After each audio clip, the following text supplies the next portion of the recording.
Cheers, Recommend Mike, Houston, Interstate 10, in the middle of a downpour. Bad weather today. But hey, I never miss an opportunity to blog. Got off work a little early, since about 6:30. I thought it'd be interesting to record on my way home. I had to kind of rig up my waterproof housing so that I could connect my microphone to it. I had to kind of cut a hole and stuff it with plastic, so I hope no water is getting into my freaking camera. And I hope the picture's good despite all the rain. But for all of those that have never ridden a bike in the rain, this is what it's like and this is what it looks like. I guess if I had to give tips on what to do while riding in the rain, these are the tips from the reccomend. I know reccomend sounds so cheesy. Always keep your tires good, man. Good tires are the key to riding a bike in the rain. Obviously. You know, I drive a Triumph Rocket 3 Roadster, so I have a 240 on the back and a 180 in the front. And actually my tires are brand new, and I usually use Metzler tires, which are insanely expensive. Total, you spend about $600-700 with tires and mounting and everything. And I've done that on my last 2 tire changes, but I didn't do it this time. I went the cheap route, and I got a BF Goodrich on the back, and I got a Shinko touring tire on the front.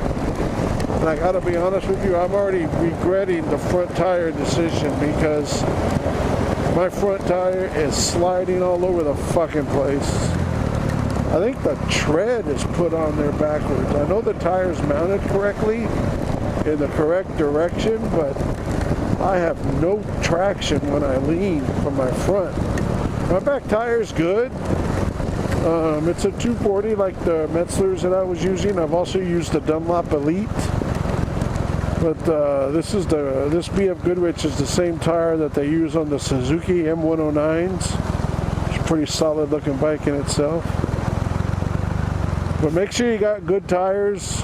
Never ride in the rain with new tires. Make sure they got at least a couple 100 miles on them before you attempt that shit. It's a quick way to wipe it, man. Second thing, you know, take your time. You know, I drive a very fast muscle cruiser, and there is nothing I love to do more than to drive fast. My average speed cruising home is about 80, 85, and that's every day. Yes, I've had tickets, but you know what? I live an hour away. I commute an hour each way, and sometimes I get a little impatient with my drive, and I just put my cruise on at 90, and I go. I got a little throttle lock that I use over here. But yeah, take your time when you're in the rain, because obviously the road's slippery, and the last thing you want to do is fall. Third tip I got for you, no angles. Try to keep your bike as upright as you can. Don't worry about taking those angles on the turns. Don't worry about leaning. Try to lean as little as possible. Even with a good set of tires, you know, and a lot of people don't realize this, but after a good heavy rain, the road, actually, you'll get better grip in most cases.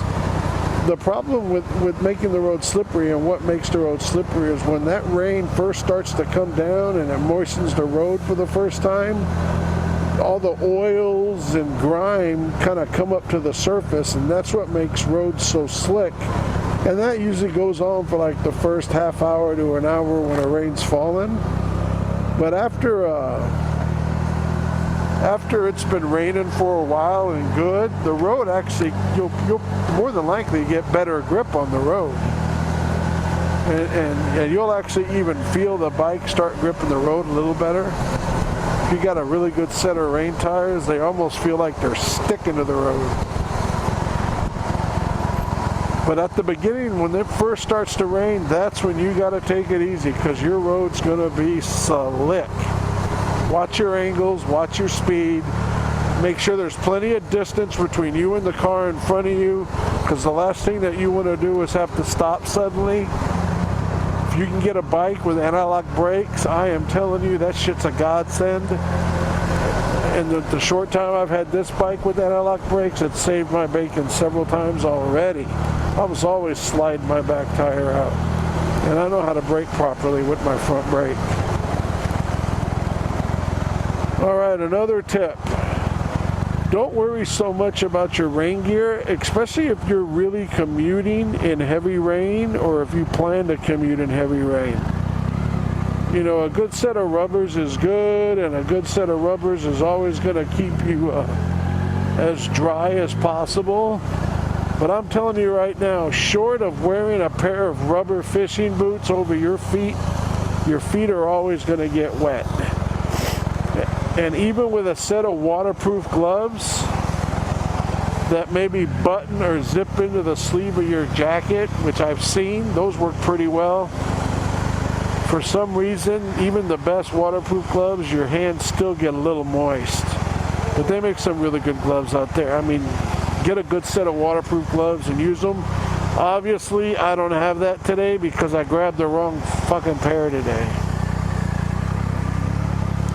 But boots, I've tried several different pairs of boots, several different versions, and I don't know what the fuck, but my feet still get wet.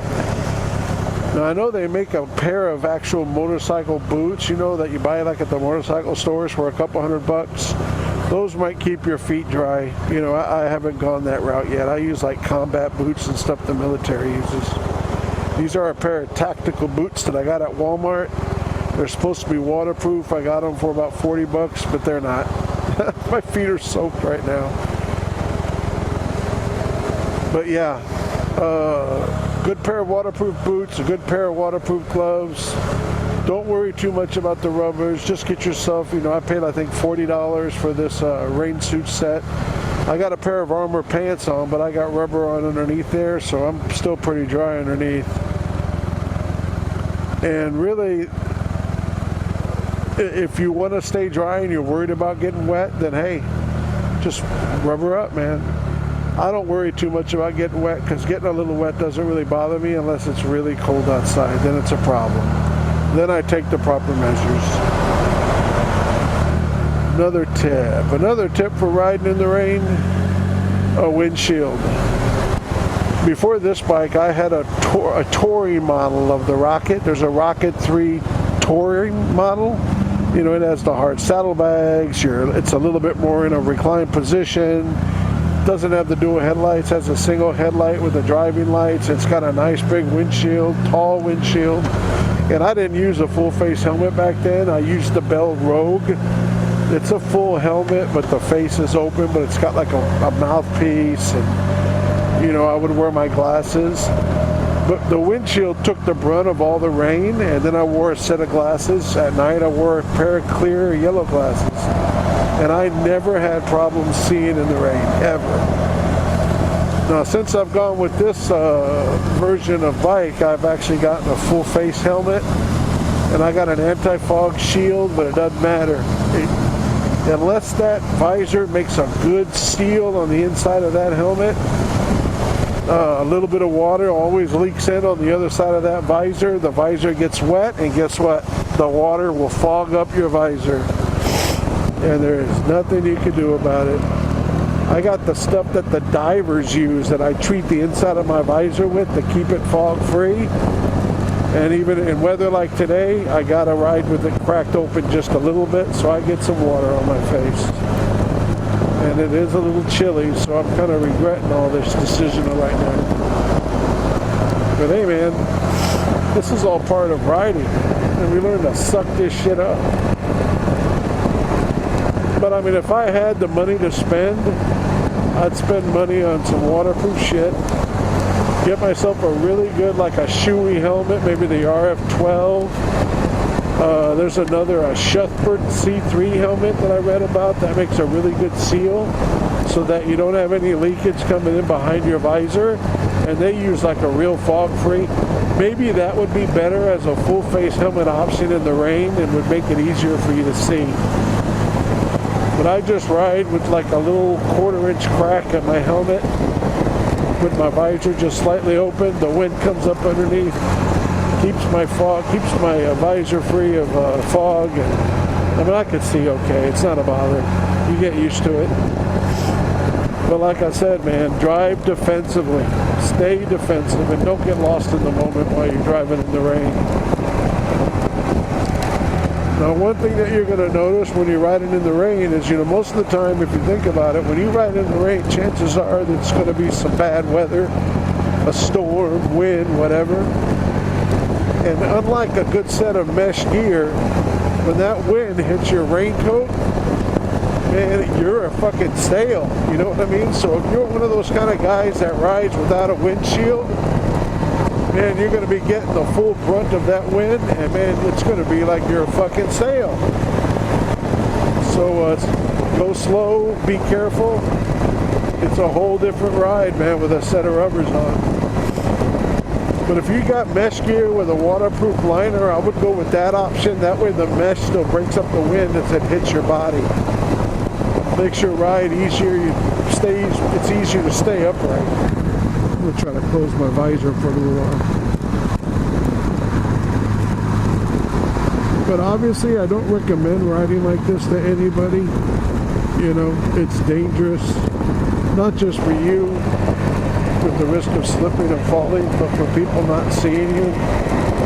So keep an eye what's behind you, keep an eye what's beside you. Stay out of the blind spots, because in this kind of weather, think about it, when you're in a car, it's hard enough to see, let alone see a bike. My last tip that I'm going to give you, if it doesn't come with your bike, invest in a set of fog lights. I paid $30 for these LED fog lights. Got them from Hong Kong or China or some shit. I wired them into my headlights. They draw very little power, so they don't affect the brightness of your lights. And then adjust them. You want to be really careful because they are illegal. So if you're shining them up, blinding people with them, cop's going to stop you. You're going to get a ticket. But I'm very careful. I got mine pointed down at the street about 20-25 feet in front of the bike.